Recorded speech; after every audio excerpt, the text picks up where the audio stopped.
Hey everyone, this is Fantasy and Frames. This is Beat the Waiver Wire for Week 13. I am Zach at FF Chupa Batman. And if you guys have not tuned in before, we are going to talk about players that are rostered in less than 50% of ESPN leagues that you can pick up right now for free before the Week 12 games start to get you ready for Week 13 and beyond, so you do not have to fight with your league mates for waiver wire position or for fab money. So with that, let's get started right away. Jimmy Garoppolo is our quarterback, and I will be honest, QB is pretty rough on the waiver wire at this point. So Jimmy G has looked good. I know he just came off a 4-touchdown game. He's got lots of great offensive weapons, but what I really like for him as a stash is this playoff schedule. He gets Seattle, Washington, and Las Vegas weeks 15 through 17. So if he is still available in your league and he's available in over half of ESPN leagues, go ahead and stash him. Over at running back, we have Jerick McKinnon. So I know he's not coming off the most exciting game, but we do now have a two-man running back group for the Chiefs, and McKinnon is the passing down back, and that is a valuable role in PPR. He has played in over 50% of snaps in 2 of the last 3 games, so go ahead and stash McKinnon. He is only rostered in 29% of leagues. At wide receiver, we have the exciting rookie Treylon Burks. So he is coming off his best game in Week 11. If you remember back on Thursday night, it feels so long ago now. We want to see his snaps increase. He only had 50% snaps in Week 11, but he is the expected target leader on this team now moving forward, and he led his team in Week 11 with 8 targets. So you love to see that.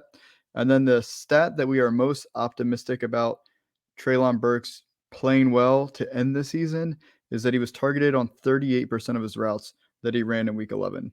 So you love to see that. So Treylon Burks is one of those great rookie stashes. I'm not saying he's going to be Amon-Ra St. Brown from last year at the end of the season, but he does have that potential to have some spike weeks as we finish the season. If you thought quarterbacks were bleak on the waiver wire, then let's talk about tight ends.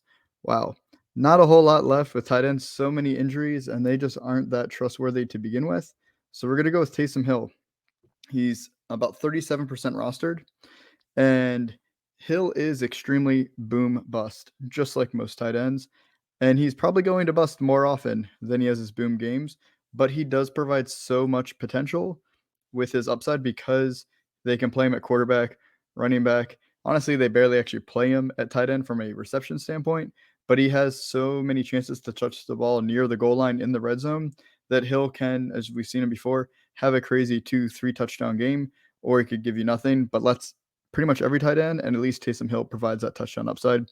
So go ahead and pick up Taysom Hill.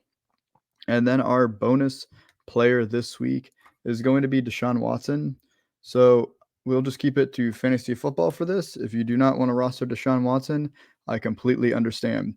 If you do, he is 41.8% rostered. He has been trending up on the roster percentage for a while now because he is expected to start Week 13 against the Houston Texans. We have no idea how good or bad he will look. To me, I've talked about this on some other shows. If I am a playoff contender or I'm already firmly in the playoffs, I probably have one of the top quarterbacks. If I have the roster space, I wouldn't mind picking up Watson just to stash him and almost play defense against my league mates for the sheer fact that we don't know how good or bad Watson could be. And I would hate to see him end up being good. One of my league mates picks him up right now for free and then uses them against me in the playoffs because he ends up being great. Because if he ends up being terrible, you just drop him. But I would hate to see my league mates beat me with him if he ends up being really good. So he is someone to consider. So that is it for this week on Beat the Waiver Wire. Thanks for tuning in.